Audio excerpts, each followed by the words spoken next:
मोदी जी के प्रति न सिर्फ बिहार बल्कि दूसरे राज्यों में भी कहीं ना कहीं वहाँ की जनता का समर्थन और विश्वास, और जिस तरह से तेजस्वी जी की सभाओं में भीड़ दिखी, तेजस्वी जी के प्रति लोग पलक पावड़े बिछाए हुए नजर आए, वो स्पष्ट रूप से पश्चिम बंगाल में भी, तमिलनाडु में भी और केरल में भी चुनाव प्रचार के दौरान दिखा। भारतीय जनता पार्टी के नेता तेजस्वी फोबिया के शिकार ना बने। उनको एक बात समझ लेना चाहिए कि हम केरल में चुनाव लड़े 3 सीटों पर, 1 पर जीत मिली,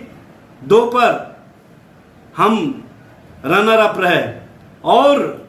सबसे बड़ी बात यह है कि पश्चिम बंगाल के चुनाव प्रचार में तेजस्वी जी के प्रति जो बंगाल की जनता का विश्वास, जो बंगाल की जनता का समर्थन और जो बंगाल की जनता ने उनके लिए पलक पावड़े बिछाए, उसके कारण भारतीय जनता पार्टी के खेमे में बेचैनी देखी गई। भारतीय जनता पार्टी के खेमे में जिस तरह की बेचैनी रही, बिहार से बाहर भी अब तेजस्वी जी और तेजस्वी जी के प्रति जो समर्थन और विश्वास लोगों का दिख रहा है, उसके कारण भाजपा को इस बात का डर है कि नौजवान राष्ट्रीय क्षितिज पर अपना राजनीतिक जो समर्थन और विश्वास प्राप्त किया है, कहीं ऐसा न हो कि भारतीय जनता पार्टी जो अब